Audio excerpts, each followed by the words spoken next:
सोमनाथ मंदिर का रहस्य। समय की रेत पर जो साक्षी है सदियों की महाकाव्य गाथाओं की, जहां शिव स्वयं रक्षक बने एक ज्योतिर्लिंग की, जहां लहरों की गर्जना भी हर हर महादेव कहती है, वहीं खड़ा है सोमनाथ मंदिर, एक ऐसा शिवधाम जो केवल आस्था का केंद्र नहीं बल्कि इतिहास, रहस्य और पुनरुत्थान का जीवंत प्रतीक है। एक मंदिर का प्राचीन रहस्य। सोम के देवता की कथा। सोमनाथ का अर्थ है चंद्रमा के ईश्वर का स्थान। पुराणों के अनुसार चंद्रदेव ने दक्ष प्रजापति की 27 कन्याओं से विवाह किया था, परंतु उन्होंने केवल रोहिणी से प्रेम किया। क्रोधित दक्ष ने उन्हें श्राप दिया, क्षणिक क्षणिक क्षीण हो जाओ। चंद्रदेव ने ब्रह्मा और फिर महादेव की शरण ली। शिव ने उन्हें क्षमा कर अमृतवत दिया और उसी स्थान पर सोमनाथ ज्योतिर्लिंग प्रकट हुआ। 2. समुद्र के गर्भ में छुपा शिवलिंग। कुछ दंतकथाओं और स्थानीय लोक मान्यताओं के अनुसार सोमनाथ मंदिर के प्राचीन गर्भगृह में जो ज्योतिर्लिंग था वह स्वयंभू था और समुद्र के भीतर से निकलता था। ऐसी मान्यता है कि यह लिंग अंतरिक्ष ऊर्जा, कॉस्मिक एनर्जी का केंद्र था, जिसे विदेशी आक्रमणकारी समझ नहीं पाए। ये शिवलिंग वेदों में वर्णित सोम ऊर्जा का वाहक कहा गया है।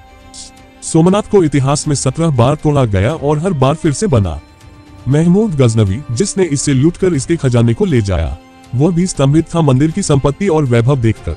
परंतु रहस्य तब गहराता है जब कहा जाता है कि मंदिर का मूल शिवलिंग कभी विध्वंस नहीं हुआ, बल्कि उसे तांत्रिक विधियों से दूसरे आयाम में सुरक्षित कर दिया गया। कुछ मान्यताओं में कहा गया कि तंत्र साधकों ने शिवलिंग को अंतरिक्ष गर्भ में छुपा दिया। सोमनाथ मंदिर से दक्षिण की दिशा में समुद्र की ओर देखिए, वहां एक शिलालेख है। समुद्र के इस पार सीधे दक्षिण में कोई स्थलीय भूमि नहीं है, केवल जल ही जल। ये रेखा सीधी अंटार्कटिका तक जाती है। आज भी वैज्ञानिक और भूगोलवेत्ता इसे एक जियोडेसिक मार्वल मानते हैं कि हजारों साल पहले इतनी सटीक रेखा कैसे संभव थी। 5. आधुनिक शोध और वैज्ञानिक संकेत। कुछ वैदिक विज्ञानियों का मानना है कि सोमनाथ मंदिर नक्षत्र ज्यामिति, स्टेलर जियोमेट्री पर आधारित था। मंदिर का मूल ध्रुवीय दिशा में केंद्रित था, जिससे चंद्रमा की गतियों को सटीकता से मापा जाता था। इसलिए इसे सोमनाथ चंद्र स्वामी कहा गया। क्या ये केवल धार्मिक स्थल था या एक प्राचीन ऋषि वैज्ञानिक वेधशाला?